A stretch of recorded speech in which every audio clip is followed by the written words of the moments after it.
Hey guys, 1 Corinthians chapter 7 today. The Apostle Paul continuing to write to the church at Corinth, and he's actually going to talk about being single and marriage and divorce. And as he talks about it, he kind of summarizes by saying this in verse 17. Only let each person lead the life that the Lord has assigned to him and to which God has called him. This is my rule in all the churches.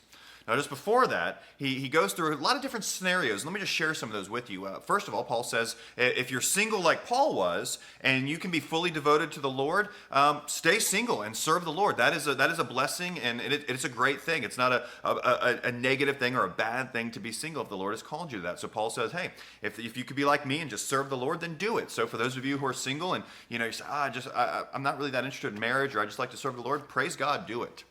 He also says, though, if you are single and you just kind of burn with this desire to be married, that's a good thing from God. And so it's better to go ahead and get married instead of trying to stay single and fight that. And so if God has that for you, seek the kingdom, seek his righteousness, and then he will bring someone into your life if that's what he has for you.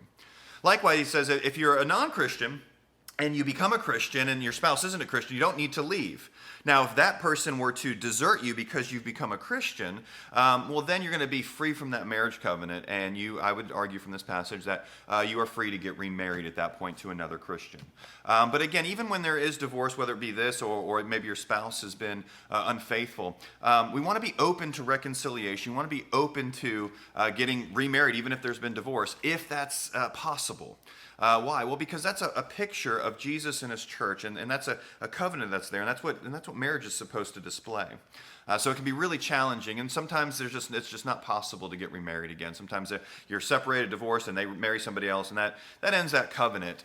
So I would just caution you, don't be quick to get divorced, and it definitely needs to be a biblical reason. But if you find yourself that you are divorced and it was a biblical reason for divorce, then I would say that if you still desire to be married and you find another Christian, then that you would be free to do that as well. Likewise, if your spouse has died, you are free to remarry. And so these are some different aspects that Paul talks about. There's a lot more in here that can be certainly sometimes debated and things of that nature. But again, if you're single and God called you to it, stay single and be faithful and just love the Lord and serve others.